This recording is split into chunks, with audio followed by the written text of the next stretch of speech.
Olá, meu nome é Pedro Nunes, eu sou aluno de iniciação científica da professora Rosângela Itri, do Instituto de Física da USP. O meu trabalho é sobre a caracterização dos efeitos da terapia fotodinâmica, a PDT, em miméticos de membrana, compostos por BMP e DLPG, que são dois diferentes lipídios. A gente sabe, para introduzir, a importância da radiação para a manutenção da vida na Terra. Além disso, o excesso dessa radiação também pode ser maléfico para diferentes organismos. Isso acontece porque a gente tem moléculas chamadas fotossensibilizadores que têm a capacidade de absorver a energia proveniente dessa luz, passar para o estado excitado e no retorno ao seu estado fundamental ela transfere energia para as moléculas do seu entorno. E a PDT ela visa implementar esse mecanismo para tratamento de diferentes doenças, como por exemplo tumores, pé diabético e outros. Então, o efeito basicamente é o uso de um fotossensibilizador na presença de oxigênio que vai absorver a radiação que a gente vai jogar nele e vai gerar espécies reativas do oxigênio, que vão atacar as insaturações de cadeias carbônicas.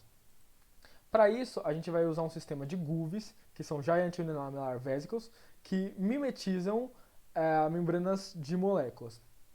E então, com o auxílio desses dois lipídios, o BMP e o DLPG, que escolhemos pelas suas semelhanças estruturais, além do fato de que o BMP é um importante lipídio presente na membrana de lisossomas, que é uma organela que garante a homeostase celular, a gente vai conseguir observar essas GUVs em microscópio. E com o auxílio do azul de metileno e do dimetil, que são dois fotossensibilizadores, o azul de metileno amplamente empregado na PDT, a gente vai poder quantificar os efeitos dessa fotooxidação. Então, a gente passa por três etapas. A primeira é o preparo das soluções de azul de metileno e de azul de metileno, que é basicamente uma dissolução e depois uma diluição, em que a gente afere a absorvância utilizando de um nanodrop e com a lei de Lambert-Beer a gente consegue a solução a concentração da nossa solução estoque.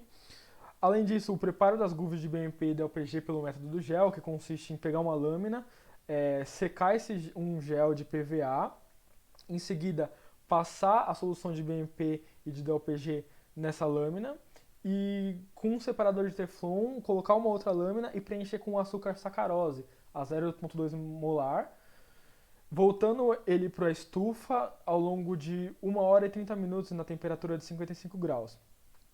Essa solução de GUV que vai sair, 100 microlitros dela, seja BMP ou DLPG, a gente coloca junto de 600 microlitros de glicose, o outro açúcar.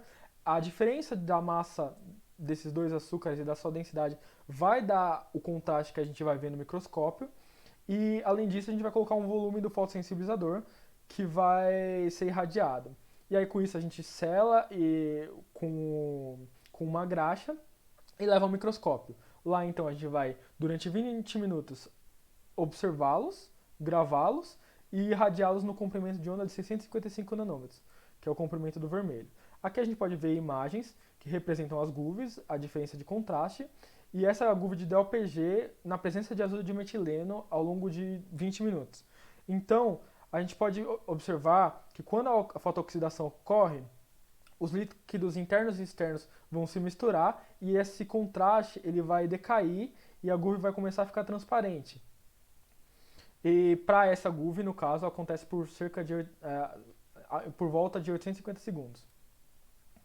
A gente tentou quantificar isso, mas vale ressaltar que a gente vai revisar esses dados, porém é importante citar que a gente vê que uma relação com a área inicial houve uma diminuição da área dessa GUV e uma perda de contraste naquele tempo aproximado que eu falei. Quando com o outro fotossensibilizador, o dimetil azul de metileno, ocorreu o mesmo efeito e a gente quantificou que isso ocorre mais ou menos pelos 250 segundos. Ou seja, o tempo foi diferente. Esse delta é a diferença entre o pico e o mínimo de intensidade, que vai ser menor conforme o contraste for se aproximando um do outro, o interno e o externo.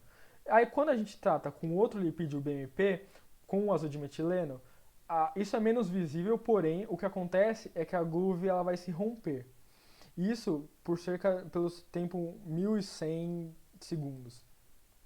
Novamente a quantificação dessa GUV enquanto que com o outro fotossensibilizador, o dimetilazodimetileno, isso acontece pelo tempo cerca de 250 segundos.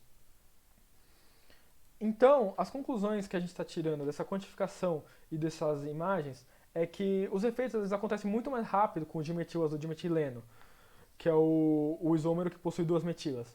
Além disso, o lipídio BMP, as GUVs sempre se rompem e a gente não é tão visível a perda de contraste em comparação com o DLPG. Então a gente pretende unir o nosso grupo novamente e discutir, já que esses dados são bem recentes, averiguando a coerência das incertezas que estão colocadas nos gráficos, além do fato de observar o que está motivando esse efeito, a diferença entre um e o outro fotossensibilizador e lipídios, e buscar na literatura explicar melhor isso, além do tempo total em que essa reação ocorre. Para finalizar, eu agradeço aos meus familiares, amigos, colegas de laboratório e a minha orientadora por todo o suporte financeiro e emocional. Agradeço também a Fundações de Amparo à Pesquisa, que são o CNPq e o FAPESP, que me ajudam com apoio financeiro. A todos que estão me ouvindo, aos organizadores da SBBF pela oportunidade. E se você quiser, você pode entrar em contato comigo para mais detalhes pelo e-mail na tela. Muito obrigado, até uma próxima.